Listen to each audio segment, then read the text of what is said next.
Before we go on today's show, BYU and Utah are squaring off tomorrow night. And this is a game that looks like, on paper, an absolute mismatch because BYU is considered among the favorites in the Big 12 this fall and riding an 11-game win streak, the longest win streak since the era of the Jimmer, who, by the way, had some incredible success up at the Huntsman Center. I will never forget the half-court shot he hit up there. But they are squaring off in the Huntsman Center, and BYU looks like a heavy favorite against Utah. But I thought the same thing last year when BYU went to the Huntsman Center. And as Kevin Young alluded to the other night, Trevor Nellis somewhere is just lamenting the fact that he missed those free throws. There were 2 free throws that he missed that probably would have sealed a win for BYU, and they couldn't get it done, and they lost to Utah.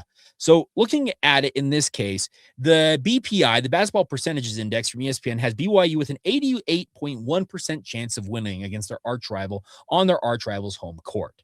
The Huntsman Center, I'm expecting a very strong contingent, if not a majority, of Cougar fans, despite all of the hijinks out there that happened with the Utah ticket office. At one point, they were not going to sell single-game tickets to this. They'd rather have the stands essentially be empty than allow BYU fans to buy tickets. Then they opened it up for a short window at a certain price point. Oh, close that. An hour later, it reemerges with a price point that was like $10 or $15 higher. And then, oh, by the way, after that, they raised it to $52. And then, oh, by the way, we're going to retroactively apply a limit of 6 ticket purchases. So you're going to retroactively have your tickets cut to 6. You can't buy 10 or 15 or whatever.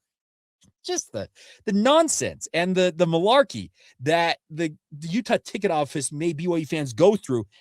You can do whatever you want, Utah, but you're not going to stop Cougar fans from representing up there at the Huntsman Center. And I expect a strong contingent. As I said, might be a majority of Cougar fans in the stands. And no offense, Utah, this is going to be your highest attended game of the season.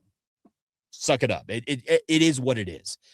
But BYU is a heavy favorite in this game, as you would imagine, as the 9th-ranked team in the country. I said, riding an 11-game win streak. Utah, they're 0-2 in Big 12 play so far. They're limping home on the heels of losing to Colorado out there in Boulder on Wednesday night. Utah is very much in rebuild mode. They're 8-7 on the year. Alex Jensen, a former Ute legend himself, is in the midst of trying to resurrect the program that once upon a time dominated this state. Like, if you were alive in the Rick Majerus-era, you got to admit, Utah owned the state when it came to basketball. I am a child of the 90s. There were 2 dominant college programs in the state in that era, and those were the BYU football program. You can extend it back to the 80s as well if you want, and the Utah Utes basketball program. Those were they were dominant, and they were everybody's favorite. It's completely flipped now. BYU basketball has the upper hand, but Kevin Young and the BYU Cougars, they've got to be wary of exactly what happened last year, rolling in there thinking that you're going to dominate. And much like it is with the rivalry games, I don't care what sport it is, football, basketball, or in between, anything else, they get up for it. And I expect that Utah is going to play with a whole lot of pride on the line. I expect the message from guys like Kevin Young and Alex Jensen to their team said, hey, this means just a little bit more than that standard game, and we'll see how it all plays out. Like I said, on paper, it looks like BYU should dominate in this game, and led by the trio of AJ Dybantsa, Richie Saunders, and Rob Wright, the Cougars have a decided advantage on paper. Like I said, the results speak for themselves. 13-1 versus 8-7, 2-0 in Big 12 play, 0-2 in Big 12 play. Just kind of comparing the 2 rosters. But even though BYU, according to our friends over at FanDuel, is an 11-plus point favorite, I still expect that game to be close. I learned my lesson last year, because I think if I were to rewind, go find that podcast I did ahead of the rivalry game at the Huntsman Center last year, if I recall correctly, and trust me, I do 300-plus episodes a year, I think I said I was expecting BYU to roll, and Utah won that game. So Kevin Young and the Cougars can't take anything for granted in this game. I would love for them to roll into the Huntsman Center and just absolutely pummel Utah. That's the fun of the rivalry, is when you get on a run and you make life miserable for your opponent. That's what a rivalry is all about. But at the same time, the Cougars, they've got to handle their business, and that is just go in there, focus on what you can control, and that's your play. Don't worry about the crowd. Don't worry about playing on their second true road game of the season. They obviously succeeded last Saturday against Kansas State in that fashion, but It's going to be an interesting matchup. And I do think, like I said, on paper, it's a decided one-way advantage in terms of BYU talent, and everything else kind of skews that way.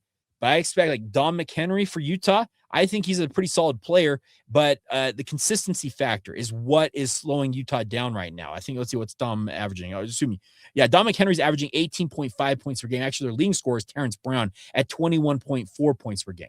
They are two dominant players. If those two, you slow them down, sure seems like you got a decent chance to win this game. Keanu Dawes, who I thought had a pretty good performance against BYU last year, he averages 12.7 points per game. Those are the three leading scorers.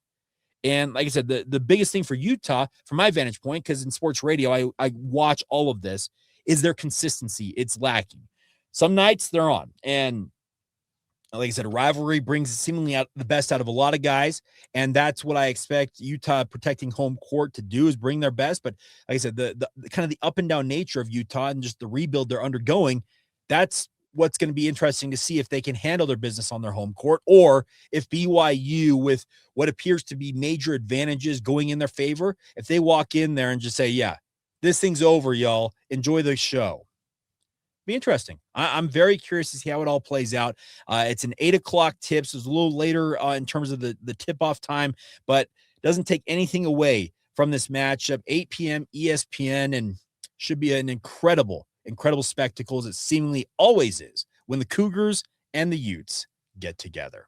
All right, that is going to do it for this Friday edition of the show. Truthfully, it's been a wild week, a ton of news out there, and I'm just going to say it.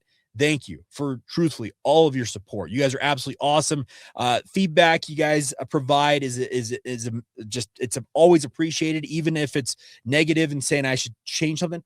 I take it all under advisement. So I appreciate all that you guys do to support this show. And truthfully, please continue to subscribe, rate, review, share with your family and friends. If you're watching this on YouTube right now, there's a little thumbs up icon right there. It's the like button. Click it. The algorithm seems to love it and pumps it out to more Cougar fans. And, by extension, helps us build this audience. And before I get asked if you stuck around this long, the hat I'm wearing today on the show, it is from our friends over at Home Field. They're not sponsoring the show. I bought this hat because I thought it was absolutely awesome. So just before I get that inevitable question in the YouTube comments or otherwise. But as always, thank you for making Locked On Cougars your first listen of the day. And, make sure your second listen, either Locked On College Football or Locked On Big 12. I know Spencer and or Drake would appreciate that support. And as always, come back tomorrow, because we'll do a postcast edition after this basketball game goes final tomorrow night. Talk about that. And obviously come back every single day and be what we like to call you guys, everydayers, right here on the Locked On Cougars podcast.